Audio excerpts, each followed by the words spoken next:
A man, cursed to live an eternal life, meets a detective who's solving different crimes all over New York. As each adventure turns more dangerous, the man has to hide his secret from his partner. A man named Henry explains his life story, and how his story is unbelievable. Henry enters a subway and sits next to a beautiful woman. He guesses the woman is Russian, based on a glimpse of Russian chocolate in her bag. He also impresses her by guessing that she is a cello player and has a show later that day. Impressed with his skill, the woman offers him to come watch her show. Suddenly, a train crash renders everyone in the train dead, including Henry. Henry monologues, explaining that he's been given a power to come back to life every time he is killed.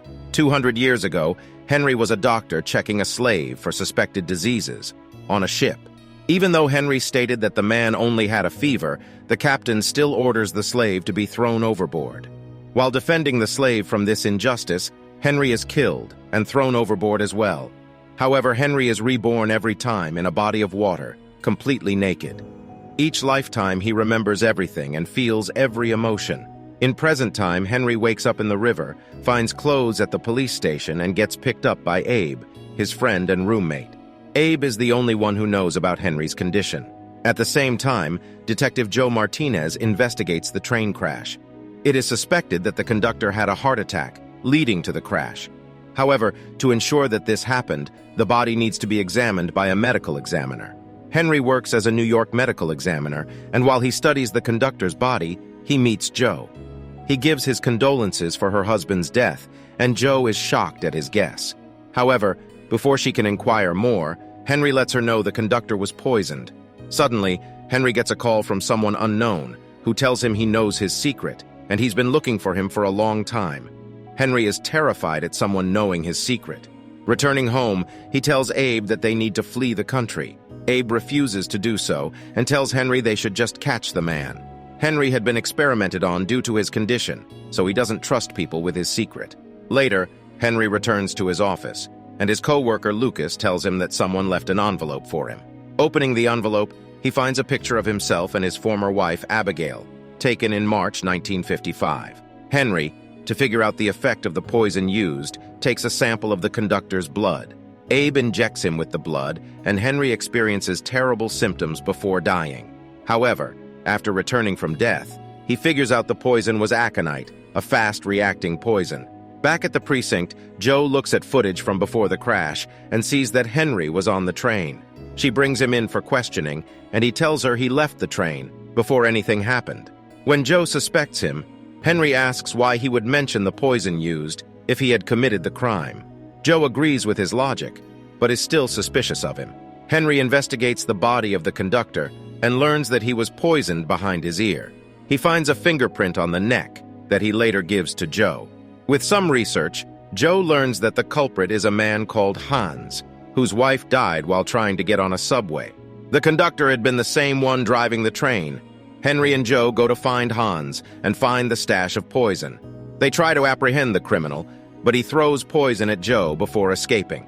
The team continues to search the house, finding a blueprint for the metro station. The killer plans on using the poison as an airborne attack at the train station. Visiting the station, Henry and Jo go to the roof, looking for Hans. Unfortunately, Jo is shot from the back by him. Henry tries convincing him that it's not worth it, but when that fails, he tries to get the gun from Hans. However, this results in Henry getting shot. Henry falls to the ground, and as Hans turns away to get the poison, Henry uses his last remaining strength to push him off the roof. The two fall from the building and die. A while later, Jo wakes up next to Henry. She is confused, as she thought they both jumped, but Henry jokes that it's just the morphine talking. Henry suddenly gets a call from the mysterious man, who reveals he is just like him. A flashback to World War II reveals that Henry was a soldier and met Abigail, who found an abandoned baby. It is revealed that Abe is Henry's adopted son, who he took care of all these years. Later, a distressed woman named Vicky asks her cab driver to hurry up and tries to call someone. She suddenly asks the cab driver to stop in the middle of the bridge and jumps off, killing herself. Jo recruits Henry for the examination of two bodies, alongside her partner, Detective Mike. The guy the detectives thought was murdered was actually just in an unfortunate accident. However, in the case of Vicky, Henry tells them she was murdered. That night, Henry bikes to the bridge and finds 2 fingerprints to confirm where Vicky jumped. When he tries to jump back to the road, he's hit by a truck and dies. As the truck driver leaves his truck, Henry is nowhere to be found, as he's been reborn inside the water below. Henry returns to his office the next day, and Lucas tells him that he found skin under Vicky's nails, confirming the theory that she was killed. Henry finds a box on his desk with a note written about his recent death. Henry and Jo visit Vicky's campus, where she worked as a teacher's assistant, to learn more about her. They visit Professor James and meet Paul, who tells them they were working on a codex of ancient Egypt writings. While speaking to James, he reveals that he was working on a paper with Vicky, but had no friendship with her otherwise. James tells the two that he was at the opera with his wife, which Jo finds suspicious as she didn't ask for an alibi. Henry is ahead of her and takes DNA evidence on a pen. They run a DNA test and find that the skin and the pen have the same DNA. James is brought to interrogation, and he confesses that while he had an affair with her, he broke up with her, not wanting to waste her time. Henry seems to believe him, thinking that the DNA collected could be from sexual activities. Later, Henry receives the news that the professor has committed suicide. After examining the body, he learns that the professor was killed by a left-handed person. Henry realizes that Paul killed the two due to not getting credit for the paper. Henry knows that Paul lured Vicky to the bridge, claiming he was going to commit suicide. When she appeared to stop him, he killed her and killed the professor to prevent being found out. With his plan known, Paul grabs Henry hostage with a knife and tries to escape. However, Jo and Mike see them on the security footage, and Jo manages to kill Paul. Later that night, Henry gets a call from the mysterious caller who says that Henry is a child, while the man has been alive for 2,000 years. The caller reveals his name as Adam. The next day, a teenage kid steals a briefcase from an old man named Bill. Despite his age, Bill is able to chase down the kid and beats him up.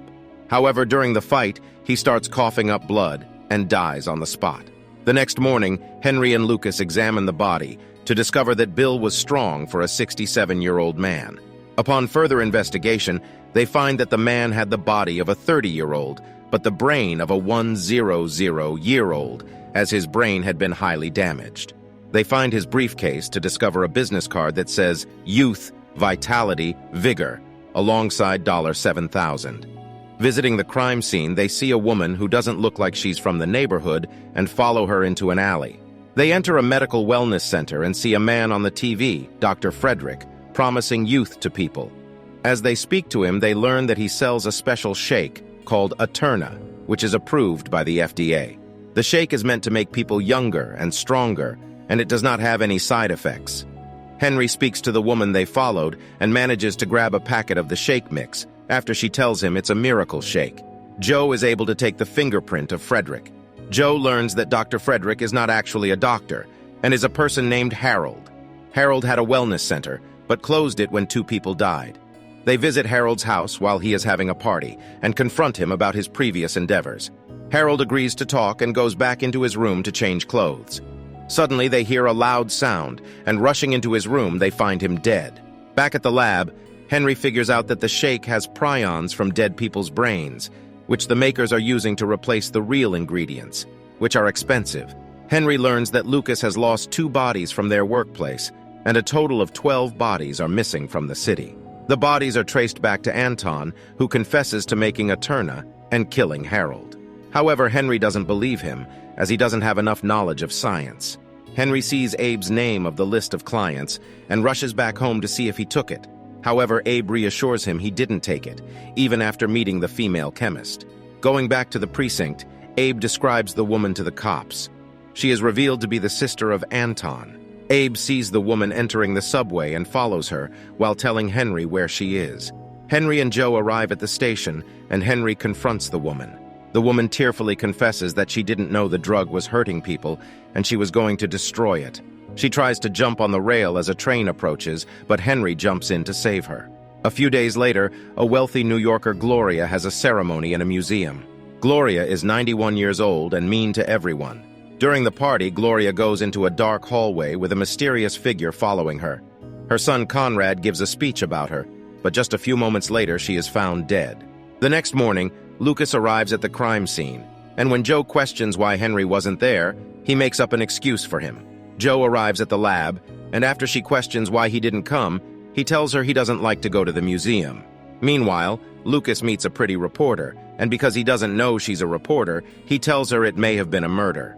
The reporter publishes the news the next day, and Conrad tells the lieutenant that the mayor is upset that this autopsy wasn't kept a secret. Lucas feels bad for telling the reporter, but Henry takes the blame for the incident. Henry apologizes to Conrad, but Conrad asks for Henry to be removed from the case. Joe still takes Henry to the crime scene.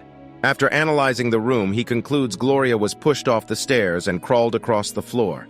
The security cameras reveal Gloria's granddaughter's boyfriend, Lance, following Gloria into the dark hallway. As they bring him in for questioning, he says he only went to her to ask for her granddaughter's hand. When asked if Gloria had acted weird, he reveals that she mentioned a burning smell, which Henry recognizes as a drug reaction. Returning to the office, he learns that her body has been sent to the morgue. Henry notices Conrad's hands shaking, which he recognizes to be epilepsy medicine, the exact medicine that killed Gloria. They question Conrad, but find that he is not guilty. Lucas reveals that he did an autopsy on Gloria's body, which confirms Henry's theory. They bring in her nurse for questioning, as they find out the will is going to her, but also find no reason to blame her for the death. A flashback reveals that Henry and Abigail snuck into Gloria's party, and Gloria asked why he hasn't married Abigail yet. She says he shouldn't make the same mistake as she did with her lover. Visiting Gloria's estate, they find the epilepsy pills in her car. Henry realizes Gloria killed herself. Henry tells Conrad and the rest of the group that Gloria knew she only had a little time and wanted to kill herself. He shows them a painting in the museum from an unknown Argentinian painter and reveals that Gloria loved him, but since her husband threatened her, she gave in. However, in her last moments, she wanted to die in front of the painting. Lance interrupted her, but by that time the medicine started to work, and she fell down the stairs. She crawled to the painting before her last breath. Henry has a flashback to when he proposed to Abigail, using Gloria's advice. A boxer named Raul trains a boy named Alejandro who is 12 years old. 3 days later, Raul is found in an apartment dead, with a heroin needle stuck in his arm. As Joe and Henry investigate, Henry learns Raul was murdered. He does an autopsy and learns that the needle didn't reach Raul's bloodstream, meaning the heroin was stuck in his arm after he was killed. Later that night, Lucas and Henry visit the apartment to find the batch of heroin, but hear rats. Henry tells Lucas to collect the rats, as they may still have heroin in their system from eating at Raul's dead body. Henry learns through a dealer that Raul has been clean for years. He buys some heroin but is caught by the cops. However, back at the precinct, Henry explains he bought the heroin for research purposes. Henry visits the rec center with Joe, where Raul used to train other kids. They meet Fabian, who tells them a real estate developer named Tommy was trying to buy the buildings in the neighborhood and rebuild luxury real estate. Raul was against this and tried to stop Tommy. Visiting the neighborhood, they visit a construction site owned by Tommy. Henry finds the same material on the floor that he found on Raul's shoes and believes this is the murder site. He asks Joe to call Raul's phone, which is found buried in the ground. After recovering the phone, they call the last number called, and Tommy's phone rings. Tommy is taken for questioning, but they can't find anything on him. Joe finds another suspect named Lou. They follow Lou in the night and see him receiving a package from Tommy, which he delivers to the rec center. Breaking into the rec center, they find $50,000 in Fabian's locker. Fabian is called for questioning, but reveals that he got the money to convince the neighborhood to sell. Believing Fabian, they send him with a wire to confront Tommy. However, Tommy only confesses about the bribery. Henry sees Alejandro and tries to talk to him. However, after seeing someone at the bodega, Alejandro runs away. Henry realizes that the kid knows the killer. Before they can find the kid, they find his bike nearby and know he's been kidnapped. Henry realizes that the bodega owner was the one the kid was looking at, and they break into the store. They find a basement linked to the shop, and they find the owner ready to kill Alejandro. Stopping him, the owner shoots at Joe and Henry and runs away. Joe comforts the child, while Henry chases the man. As they head outside, the owner is suddenly run over by a truck. The owner dies without confessing anything. Tommy is not caught for the death of Raul, but he is caught for his bribery. Fabian tells the community, and unanimously, the community refuses to sell. Later at night, Henry invites Jo to dinner, and she asks where Henry and Abe met. They tell her that Henry's father was a friend of Abe, and the two had inherited the antique business together. The group raises a toast to family, as Jo asks Abe for more stories about Henry. Thank you for watching. Be sure to like our channel and subscribe if you enjoy content like this. Also, let us know what movie you would love us to recap for you.